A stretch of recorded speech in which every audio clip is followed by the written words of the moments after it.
Assalamualaikum warahmatullahi wabarakatuh. Ini hari kedua kita berpuasa di Madinah. Madinah hampir tiap saat selalu ramai. Ini lokasinya di pintu 333. Dulu di daerah sini nih, sebelah sini adalah ada bundaran yang tempat berkumpulnya burung-burung dara ya. Sekarang sudah banyak perubahan, lebih rapi. Lantainya ada banyak perubahan. Di area masjid full karena orang enggan meninggalkan masjid. Banyak orang menghabiskan waktunya untuk melakukan ibadah zikir di area masjid. Gitu. Hal yang paling penting ingin saya sampaikan ketika teman-teman mau melakukan ibadah umroh di bulan Ramadan. Pertama jelas masalah fisik. Masalah fisik ini sangat penting karena kita butuh adaptasi perbedaan waktu. Pertama yang dihadapi adalah pada saat jika penerbangannya sore kemungkinan besar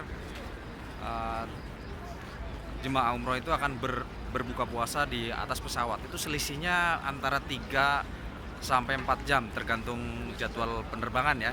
Kayak kemarin saya tuh terbang jam 4, kemudian buka puasa sekitar jam 9 waktu Jakarta. Ya artinya 3 jam, belum sampai ke kota Madinah ya. Kemudian itu yang pertama adalah mempersiapkan fisik agar tidak kaget pada saat berbuka pertama jika jadwal keberangkatannya adalah sore hari. Jadi selisih waktu dalam berjalan itu 3 sampai 4 jam di antara buka puasa gitu. Terus kemudian apalagi penting juga itu selain fisik adalah kuatkan niat. Ya niatnya terus diperbaiki tiap saat karena itu penting sekali untuk menjaga konsistensi kita dan juga tetap merawat niat yang dari awal gitu. Itu juga nggak kalah penting. Yang ketiga masalah teknis misalnya kalau banyak waktu kemudian udah hafal doa-doa dan tata cara itu juga bagus namun ada kelemahannya jika kalian baru pertama kali terus sibuk ngapalin doa-doa, mungkin malah jadi sibuk ngurusin hafalan ya, tidak kepada esensinya beribadah. Padahal di situ udah ada muntawif yang memandu kita dalam berdoa ataupun apa. Terus yang ketiga keberapa ya, whatever lah, lupa saya, keempat kali ya, yaitu hafal itinerary. Karena apa? Kalau nggak hafal ini bisa jadi kita menjadi salah satu penghambat dari tim gitu ya, karena ketidaksiapan kita, karena fisik kita nggak bagus, akhirnya kita terlambat dalam bergumpur, terlambat dalam melakukan kegiatan. Nah ini dampaknya kan banyak. Ini masih padat sekali di area masjid, bagus. Nah itu kenapa itinerary itu sangat penting ya. Kalau kita delay dikit itu antriannya gila. Nah ini yang ilmu yang paling terbaru adalah masalah masuk raudhah. Dulu itu nggak bebas, tapi sejak corona kalau nggak salah informasi yang saya dapat adalah kayak kemarin pengalamannya adalah kita harus mendapatkan izin dulu dari pemerintah Arab Saudi untuk bisa masuk ke raudhah.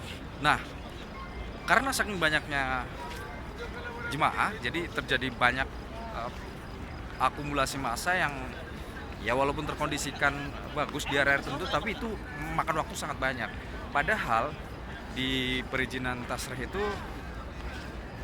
dibatasi waktunya. Jam masuk misalnya kayak kemarin kita itu jam 2 sampai jam 2.15. Artinya persiapan jadwal itinerary itu nggak bisa disembarangkan, nggak asal-asalan. Satu tim itu harus kompak untuk menghindari kesulitan masuk. Memang ada aplikasi lokal yang bisa misalnya ada penduduk lokal. Hi, where are you from? Okay. Ada penduduk lokal ada aplikasi lokal yang bisa digunakan selain menggunakan fasilitas Tasref, yaitu How are you? I'm Good. Good. Good. Doing? Berapa ini? I'm from Indonesia. Yo, Very good, very good. Very good. My new friend, my new friend. Yes, yes. Who's my new friend? Come on, Yes. come on. Halo. Kalau Oke, itu keseruan. يلا زياد زياد زياد سوا بسرعة أنا So سويها of your name. Who?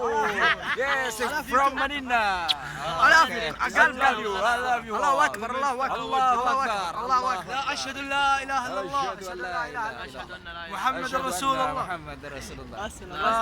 لا حول ولا قوة Okay, thank you very much. Thank you very much. Thank you. Good. لا كم هذا يوتيوب كم دقيقة يوتيوب YouTube. ايش اسم Umbul Narmadi. أنا UMBUL. ما أعرف UMBUL.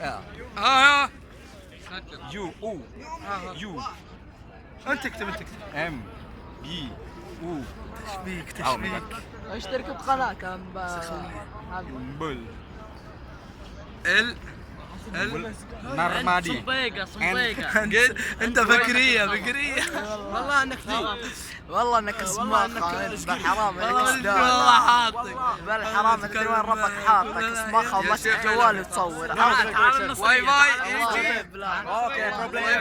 يجي بخط معك شلة عقيلة شلة عقيلة هذول شلة عقيلة SKK. هذول شلة عقيلة هذول Hi. Speak out. Speak out. هذا شلة عقيلة هذه شلة Speak عقيلة more. Speak more. Speak more. هذا الرئيس حقهم هذا Hi, good morning. Wow. This is MMA athletic. واس Wow. Man. Days of the يطقطق علينا muscle. يطقطق علينا This one. Come on. So. Whoa, man. انا Cool, man. How old are you? How old are you? How old? سعودية Oh yes. Oke. Itu tadi keseruan kita bersama orang-orang lokal, keren banget. Mereka sangat humble, sangat humble. Saya jadi lupa tadi ngejelasin sampai mana ya, masalah tasreh ya. Jadi masalah perizinan itu ada beberapa perubahan. Walaupun kita bisa mandiri ke sana, tapi juga membutuhkan aplikasi khusus yang harus kita isi dengan lengkap, dan persyaratannya juga banyak yang harus dipenuhi gitu, seperti visa, nomor visa, nomor paspor, foto dan lain-lainnya ya. Itu ke perbedaan yang signifikan di dia untuk akses ke Raudhah itu persyaratannya berbeda dengan tahun-tahun sebelumnya. Jadi masuk ke Raudhah ada ketentuan khusus yang memang sebelumnya belum pernah, itu pasca corona. Mungkin itu saja dari saya, takut terlalu panjang dan nggak ada. Intinya tadi ya, ketika teman-teman mau masuk ke ibadah umroh di bulan puasa, pertama adalah kesiapan fisik, apal itinerary, terus kemudian terjadi perubahan ketentuan. This is from my new friend. From Saudi Arabia. From Riyadh. Wow. Name YouTube vlogger. Umbul Narmadi. Oh, شو صح. Okay. I will type for you. Hold on. Welcome everyday Medina. Okay. You can show your channel. You can speak out your channel. English. Okay, nice. Okay, maybe next time we can talk. Name vlogger, huh? Oke, hold on. Oke, itu saja yang paling penting adalah masalah fisik, itinerary, kesiapan kita dalam mengatur schedule untuk ke Raudhah adalah ada ketentuan khusus, yaitu tasreh. Walaupun ada aplikasi kita harus siapkan, terus juga ada ada ketentuan-ketentuan yang sifatnya dinamis gitu ya, nggak melulu begitu, karena memang banyak aturan baru yang diimplementasikan gitu. Kayak misalnya dulu kalau sholat tarawih itu bisa sampai tengah malam, sekarang ini bisa pendek-pendek, jadi kalau sholat tarawih bisa selesai jam 11. Mungkin itu saja dari saya, semoga ada manfaatnya, bisa diambil sedikit manfaatnya. Billahi taufiq wal hidayah. Assalamualaikum warahmatullahi wabarakatuh. Sehat terus.